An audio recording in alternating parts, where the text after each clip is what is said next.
ilm fan rivojlanib borgan sari Qur'oni Karimning mo'jizalari, uning ma'nolari bizga o'z sirlarini ochmoqda. Shu vaqtgacha fikrlarimizni aqlimiz nazorat qiladi deb o'ylar edik. Lekin buning aksini An'om surasining 25-oyatida Qur'oni Karimda aytib o'tilgan. Biz ularni fahmlamasliklari uchun qalblariga parda va quloqlariga to'siq qilib qo'ydik.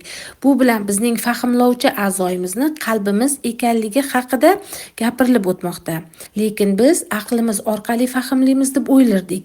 Buni qarangki, 1991-yilda kanadalik doktor Alimur yurakda kichik asab sistemi bor ekanligini isbot qiladi. U yerdagi 40 mingta neyronlardan iborat hujayralarni butun tanamizning fikrlovchi, hissiyotlarimizni nazorat qiluvchi, aqlga signal yuboruvchi va aqlni ham boshqara oluvchi quvvatga ega ekanligini isbot qiladi. Taniqli amerikalik olim Greg Bradenni dunyo tanigan bu olimni kashfiyotlarini va uning ilmiy izlanishlarini juda ko'pchilik biladi. Bu inson ham aynan biz qalbimiz orqaligina fikrlay olishimizni, ana o'sha fikrlarimiz asl o'zimizniki ekanligini, aql esa faqatgina berilgan programmalar asosidagina fikrlay olishini ko'p barotiba gapirib o'tgan. Bu haqida esa Qur'oni Karimning A'rof surasining 179-oyatida 1,5 ming yil oldin aytib o'tilgan. Batahqiq, jahannam uchun ko'plab jinlarni va insonlarni yaratdik.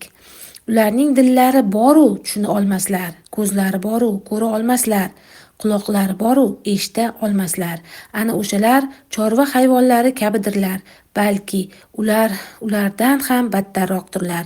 Ana o'shalar g'ofildirlar. Bekorga Qur'oni Karimni Muhammad surasini 24-oyatida Qur'onni tadabbur ila o'ylab ko'rmaydilarmi yoki qalblarida qulflari bormi deb aytilmagan. Ana endi bundan keyin o'ylab ko'ruvchi a'zoyimizni qalbga berilganligini, biz aynan qalbimiz, yuragimiz orqali dunyoni his qilishimizni, o'ylashimizni, fikrlashimizni, asliyatimizda bo'la olishimizni tushunishinglar lozim.